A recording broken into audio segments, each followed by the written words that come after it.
In this video, let us learn about Otoshiami fishing, locally known as lambaklad fishing. Ako si Milady Mamay. Kagkadya nga adlaw, matawas kita sa kasama Malabor Otoshiami sa una na dangasigen sa kadya nga adlaw. Wara pa nakabutlak ang adlaw. Nagulat din kami sa baybay dyan sa Barangay Malabor para magpalawod. So after 15 minutes of waiting, nagsakay kami sa flatboat kag Baruto para mag-agto sa balsa nga may distansya nga haros tunga ka kilometro halin sa dalyahan. Lambaklad or Otoshiami is a Japanese fishing gear nga gin-introduce sa Pilipinas kang 1980s nga nag-umpisa sa Paluan, Mindoro. Sa kadya, ang lambaklad gina-practice sa mga probinsya nga masunod: Zambales, Ilocos Norte, Ilocos Sur, Leyte, Bataan, Aklan, Iloilo, and of course, Rizia sa probinsya ka Antique. Sa Antique, may lambaklad halin sa Banwa ka Bugasong, paadto sa Banwa ka Libertad.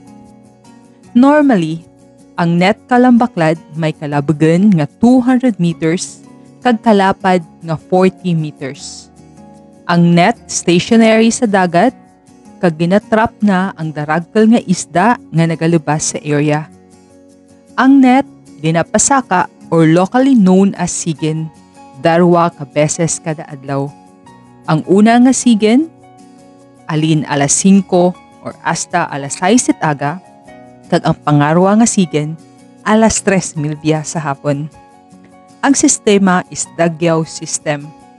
Boroligan pasaka ang net kag kung anuman nga isda ang dawi sa amura nga sigen, hirarayan sa mga nasari-sari nga porsyento sa mga nagborulig. Kag sa kadya nga adlaw, nagrasyahan kita kasangka malagsugi nga taas pa kanaken kag pila ka bilog nga gurayan. Ang pagpangisda sa lambaklad pareho man sa iban nga pagpangisda. Paswerte-swerte. Sa kada tulod ka Baruto o kun buteng ka nylon o kun net, pakipagsapalaran nga daad may grasya ang dagat para may grasya daron sa tagsa-tagsa ka pamilya.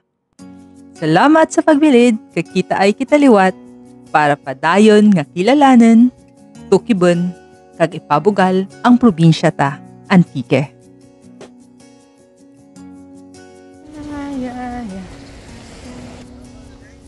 Malasugi! Sara nga bahol, taas pa kanakal. Kag gurayan gamay. Bye, Jo!